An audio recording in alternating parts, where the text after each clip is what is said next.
الحمد لله نحمده ونستعينه ونصلي على رسوله الكريم.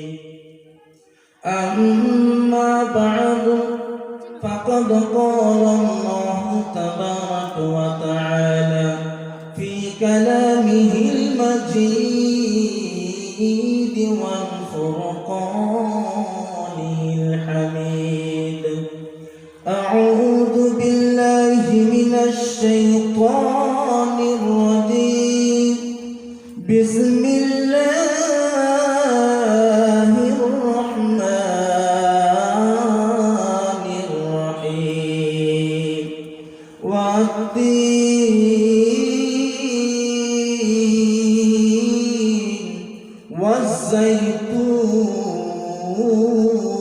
والزيتون وطور سينين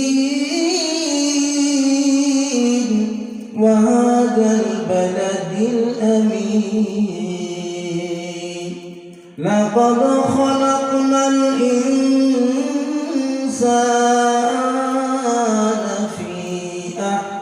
في أحسن تقويم. صدق الله العظيم. وقال النبي صلى الله تعالى عليه وسلم: من أحب سنتي فقد أحبني، ومن أحبني كان معي في الجنة، أو كما قال عليه الصلاة والسلام. উপস্থিত আজকের এই ধর্মীয় সভার মেঘালয় ফেরশাকান্দে এই ধর্মীয় সভার সম্মানীয় যোগ্যতম আমাদের সভাপতি সাহেব, তার সাথে বসে থাকা বিভিন্ন উলামায়ে কেরাম, আমার সম্মুখে বসে থাকা মুরব্বী আযম, ছোট বড় ভাই ও বন্ধুরা, পর্দার আড়ালে থাকা অতি আদরের অতি স্নেহের মা ও বোনেরা, সবাইকে আমি আমার অন্তরের অন্তরস্থল থেকে জানাই মোবারকবাদ। অবশ্যই আমরা আল্লাহ রাব্বুল আলামিনের শুকরগুজার, যেই মহান আল্লাহ আজকে আমাদেরকে একটা মাহফিলে বসার তৌফিক দিয়েছেন। এই জন্য আমরা জোর কণ্ঠে, উচ্চ কণ্ঠে বলি আলহামদুলিল্লাহ। তারপরে বিশ্বের অদ্বিতীয় মহামানব, যিনার জন্য আল্লাহ রাব্বুল আলামিন কুল কায়নাত যাহা কিছু আমরা দেখতেছি সবগুলিকে আল্লাহ পাক সৃষ্টি করলেন, তিনার প্রতি হাজার হাজার দরুদ একবার মহব্বতের সহিত বলি সাল্লাল্লাহু আলাইহি ওয়াসাল্লাম। মুহতারাম হাজিরিন, আজকে আল্লাহ রাব্বুল আলামিন গোটা পৃথিবীর জমিনে আপনাদের এই মেঘালয় থেকে শুরু করে নিয়ে আজকে আপনি যদি আমেরিকা পর্যন্ত যান, তার আগেও চলে যান, এই যে এর মাঝখানে যতগুলো মানুষকে আপনি দেখতে পাবেন, এই সমস্ত মানুষগুলিকে আল্লাহ রাব্বুল আলামিন বলতেছেন যে পৃথিবীর জমিনে আমি মানুষকে আশরাফুল মাখলুকাত বানাইছি। আর এই কথাটা আল্লাহ রাব্বুল আলামিন বলছেন শুধু একটা কথার উপরে নয়, আল্লাহ পাক পবিত্র কালামের মধ্যে চারখানা জিনিসের কসম করেছেন। এক নম্বর হলো ওয়াতিন, দুই নম্বর ওয়াজাইতুন, তিন নম্বর ওয়াতুরি সিনিন, চার নম্বর হলো ওয়াহাদাল বালাদিল আমিন। কয়টা জিনিস হলো ভাই? চারটা জিনিস। তো এই চারখানা জিনিসের কসম করে আল্লাহ পাক বলতেছেন লাকাদ খালাকনাল ইনসান, নিশ্চয় আমি মানুষকে আশরাফুল মাখলুকাত বানাইছি। জোরে বলি সুবহানাল্লাহ। এইখানে আল্লাহ পাক একটা শব্দ নিয়ে আসছে লাকাদ। এখানে যদি আল্লাহ পাক বলতো খালাকনাল ইনসানা ফি আহসানি তাকওয়িম, অবশ্যই বলতে পারতেন, কিন্তু আল্লাহ পাক ওটা বলেন নাই। আল্লাহ পাক বলছেন লাকাদ, মানে অবশ্যই মানুষকে আমি আশরাফুল মখলুকাত বানাইছি। এবার বন্ধুগণ, এই মানুষের মধ্যে আপনি আমি আসি না নাই গো? আসি না? তো আমাদেরকে আশরাফুল মখলুকাত বানাইছেন কে? আল্লাহ। তো আশরাফুল মখলুকাত বানিয়ে আজকে দুনিয়ার জমিনে ছাড়িয়ে দিছে। তো আমরা দুনিয়ার মধ্যে আসিয়া আশরাফুল মখলুকাত হওয়ার পর তারপরেও দেখো অনেক যুবক, অনেক বুড়ো মানুষ আজকে এই যে সভা চলিয়াছে, তারপরেও যে দেখো বাইরে দাঁড়ে দাঁড়ে সিগারেট টাঙিয়ে রাখছে, আছে না নাই? কাউ কাউ সিগারেট খায় না, বিড়ি খায়, খায় না? এটি মজলিসে আছে। হ্যাঁ, এই যে এরা কথা না কওয়া, এরা থাকলে তো কথা কওয়া যাবে না, জানিয়ে। হ্যাঁ, অনেক মানুষ আছে আমরা বিড়ি খাই, সবার থেকে উঠি যায়, হুজুর বাইরে যায় বিড়ি দুই টান দিয়ে আসি, বসে নিষেধ করে গেছে, হয় না মহা? অনেক মানুষ আছে এটি কয়, হুজুর আমার বিড়ি দিলে এক প্যাকেট যদি বিড়ি দেন হুজুর, সারাদিন যদি ভাত না দেন তাও চলবে। আছে না? বাপরে বাপ। তো এখন একদিন আমি এই যে লঞ্চ দিয়ে এই পারে আসতে গেছি জলেশ্বরের ঘাট হয়ে। কোন ঘাট? জলেশ্বর। তো জলেশ্বরের ঘাটের মধ্যে লঞ্চের মধ্যে দেখি একটা বৃদ্ধ মানুষ, বুড়ে মানুষ, বাপি আছে। ওরে বাবা, মুসও বড় বড়, দাড়িও লম্বা, ভাকার ভাকার বিড়ি টানবে লাগছে আর ধুমিয়া ছাড়বে লাগছে। তো আস্তে আস্তে যা বড় বসে গেল, চাষা কি খাবার নিচ্ছেন? চাষা বিড়ি টানে, বিড়ি কি টানে? হ্যাঁ, বিড়ি টানে। আপনি এমন করে বিড়ি টানেন, বিড়ি খাওয়া যায় না, আপনি জানেন না? হুজুর আমি তো এমনি এমনি খাই না হুজুর, আমি বিড়ি টানি, দোয়া পড়ে টানি। বাপরে, কি দোয়া পড়ে টানে? কয় আল্লাহুম্মা বারিক লানা ফিমা, বিড়ি টানা। বললো না, কয় কি এই দোয়া পড়ে শিখলেন? কয় হুজুর আমার এমনি চলে, এটা আমরা এমনি এমনি খাই না, এই জন্য আপনি যেটা না করতেছুন, এই না করা, এই দোয়া করে যদি আপনি খান তা চলবে। বললাম বাপরে, এই তো কষ্ট তখন, হ্যাঁ বুঝে যাবে। হ্যাঁ, এবার বন্ধুগণ, এখন কোন আপনারা এই বিড়ি খাওয়া যাবে? কথা কয় না, বিড়ি খাওয়া যাবে? হ্যাঁ, ছোট ছোট বাচ্চাগুলো কয় না, দেখো কত সুন্দর বুঝ, হয় না? আর আমরা কোবারে লেখছি না ভয়তে। আচ্ছা বাবা, তাই তাই বিড়ি খাই, মনে মনে এখান থেকে আজকে তবা করে নেবো, হুজুর আর জীবনে বিড়ি খাবো না ইনশাআল্লাহ। রাজি আছেন? জোরে বলি নারায়ে তাকবীর, আর একটু জোরে নারায়ে তাকবীর। রাজি আছেন তো? বিড়ি খাবেন না? রাজি আছেন? হ্যাঁ, এক নম্বরে বিড়ি খাওয়া যাবে না। দুই নম্বরে বর্তমান জামানায় একটা জিনিস চলছে, সেটা হলো যুবকরা শিকড় খায়। আছে না? না? হ্যাঁ, বাপরে বাপ, শিকড় খাইতে খাইতে এমন কমর চিকন হয়েছে গো, পেনও আর শরীরও থাকে না। হয় না? হ্যাঁ, 2 মিনিট পর পর পেন খুলি যায়, নামি যায়, তারপর একটা টান দেয়, হয় না? হ্যাঁ, নাই? অনেক আছে। ওই দিনকে আমি হালা করে মসজিদের মধ্যে নামাজ পড়তে লাগছি, জামে মসজিদে। মসজিদের মধ্যে নামাজ পড়ে ওই রকম একটা যুবক আসে সামনে দাঁড়াইছে। কত বাবা, যার 2 মিনিট পর পর প্যান খুলে যায়, ওই যুবক যদি নামাজও দাঁড়ায়, অবস্থা কি হবে? এখন মূল সামনে করছে এই যুবক। এখন দেখি যুবক যে নামাজও দাঁড়াইছে, প্যানটা আস্তে আস্তে আস্তে আস্তে নামিয়েছে। তো একটু পর একটা টান নিয়ে তুলে নিছে, নিয়ে বেচারা আস্তে করে যেই রুকুর গেছে গ্রহ, মোটামুটি একটা নামি গেছে, উঠিয়ে একটা এইরকম টান দিছে, এই পর্যন্ত আসছে। আসার পর যেই সিজার গেছে, এমন নামন নামছে, বাংলাদেশ ভারতের বর্ডার করে যাওয়া শেষ। মুই এলা দেখুন সর্বনাশ, মুই নামাজে শুনে তুলে সব বলি দেওয়া শেষ। ওই কি রে, বাংলাদেশের বর্ডার যেমন করে খুলে আছে সামনে, অনেকক্ষণ পরে মনে হল কি রে, এটা তো বাংলাদেশ বর্ডার নয়, এটা তো হালাকুড়ি মসজিদ, এটা কোন বর্ডার দেখলেন?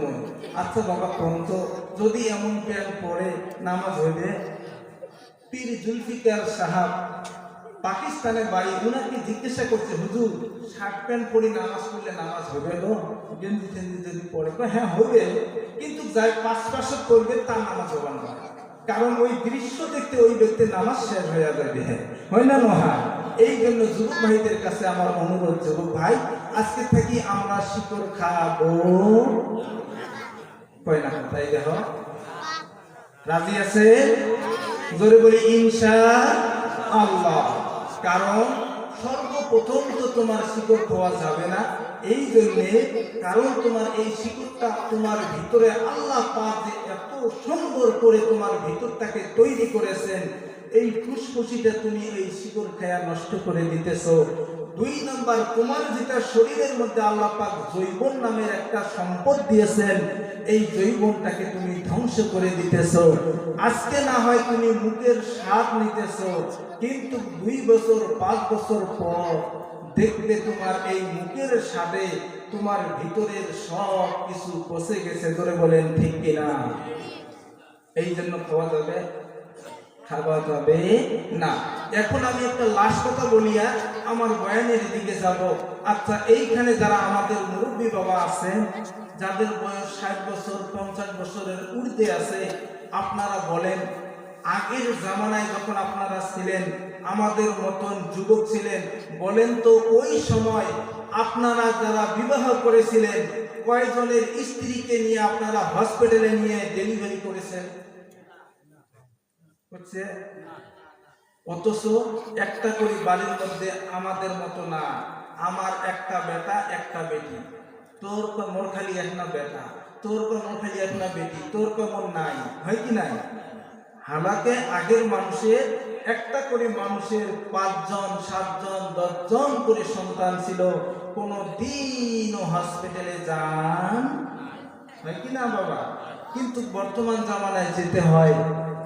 বর্তমান জামানায় হসপিটালে আপনি যদি যান, সব থেকে বেশি রোগী দেখবেন পেটের মধ্যে পাথর হয়েছে, কিডনির মধ্যে পাথর হয়েছে, হয় কিনা বাবা? তো এই সমস্ত বেমার আজার সব কিছুর কারণ আমাদের খাদ্যের উপরে আজকে কি করতেছে, দায়িত্ব নিতেছে, খাদ্যের উপরে নির্ভর করতেছে। এই জন্য আমাদের খাদ্যটাকে বেছে বেছে খেতে হবে। জোরে কোন ঠিক কিনা? এবার বন্ধুগণ, এই জন্য আল্লাহ রাব্বুল আলামিন পবিত্র কালামের মধ্যে ঘোষণা করে দিলেন, বান্দা শুনে নাও। আল্লাহ রাব্বুল আলামিন জানিয়ে দিলেন, বান্দা শুনে নাও, জেনে নাও, লাকাদ খালাকনাল ইনসান ফি আহসানি তাকওয়িম। আল্লাহ পাক বললেন, ওরে বান্দা শুনে নাও, জেনে নাও, নিশ্চয় আমি আল্লাহ তোমাদেরকে আশরাফুল মাখলুকাত বানাইছি।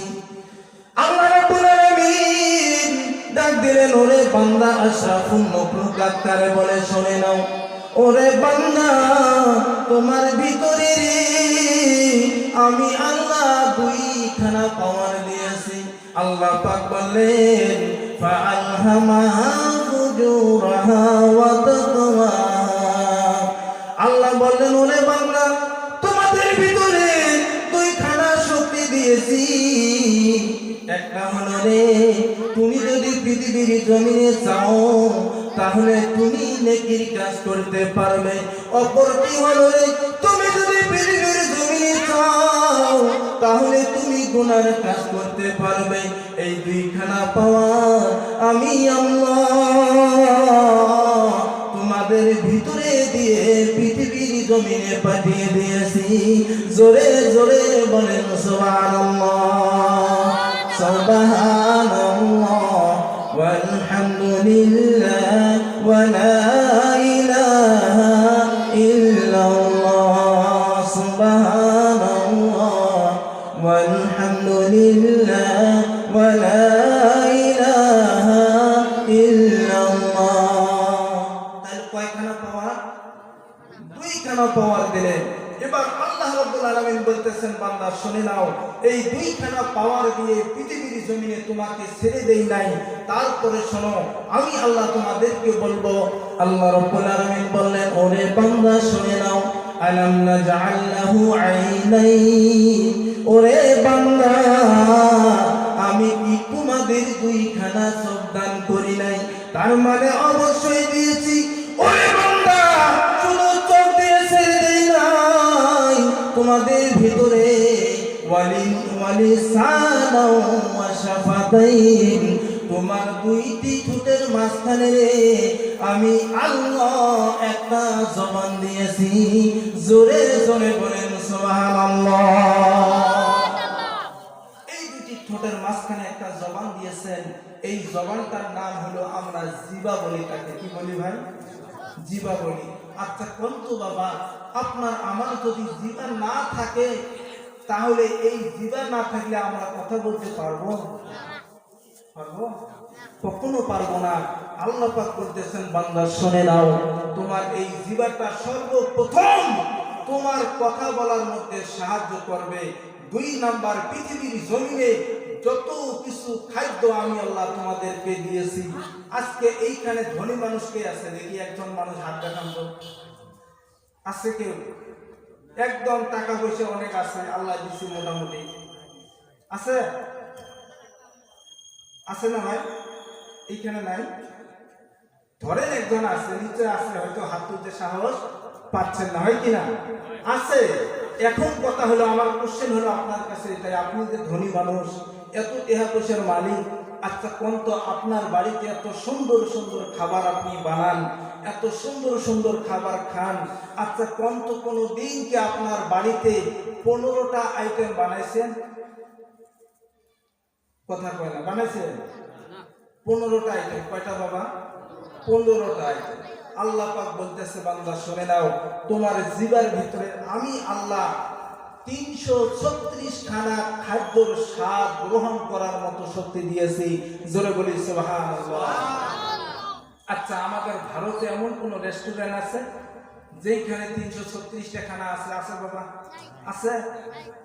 আমি তো দেখি নাই। এখন আপনারা যদি দেখছেন বলেন আছে? কোথাও নাই। তার মানে বোঝা গেল আল্লাহ পাক আপনাকে আমাকে পৃথিবীর জমিনে এই জিবা নামের যে একটা সম্পদ দিয়েছে, এটা এতই দামি সম্পদ যে আপনি আমি আজকে আছে বলে আমরা বলতে পারছি না। যাদের জবান নেই, যাদের কথা যারা বলতে পারছে না, মুখ বন্ধ হয়ে রয়েছে, যারা হসপিটালে আছে, মুখ দিয়ে খানা খাইতে পারছে না, তাদেরকে জিজ্ঞাসা করেন এই জিবার কি মূল্য? মূল্য নাই বাবা। আল্লাহ পাক বলছেন, তোমাকে আমি চক্ষু দান করেছি, চক্ষুর মূল্য নেই। আজকে চোখ দিছে আল্লাহ, রাস্তা দিয়ে যাওয়া লাগছেন, কত কিছু দেখতে লাগছি, আল্লাহর শুকরিয়া আদায় করবে লাগছি। বাহ কি সুন্দর, হয় কিনা বাবা? আজকে আমাদের এই ভারতের প্রধানমন্ত্রী নরেন্দ্র মোদী, আজকে নরেন্দ্র মোদী আমাদের ভারতের প্রধানমন্ত্রী। নরেন্দ্র মোদীকে যদি বলা হয় গোটা পৃথিবীর জমিনে তোমাকে এই মন্ত্রিত্ব দেওয়া হবে, গোটা ওয়ার্ল্ডের মধ্যে তোমাকে প্রেসিডেন্ট বানিয়ে দেওয়া হবে, কিন্তু একটা শর্ত, তোমার চক্ষু 2খানা আমরা তুলে নেব। আচ্ছা বাবা বলেন, নরেন্দ্র মোদী রাজি হবে? কারণ সে একটা কথাই বলবে, আমার যদি চোখেই না থাকে তাহলে পৃথিবীর জমিনে এত ধন সম্পদ, এত পাওয়ার নিয়ে আমি কি করব? জোরে বলেন ঠিক কিনা? এই জন্য বন্ধুরা আমার, আপনি যখন লঞ্চ দিয়ে সফর করেন, আপনি যখন ঢুকরিতে যান, ওই লঞ্চের মধ্যে যখন ওই অন্ধ মানুষগুলো আপনার কাছে এসে যখন সাহায্য চায়, ওই অন্ধকে জিজ্ঞাসা করবেন একটা চোখের মূল্য কি?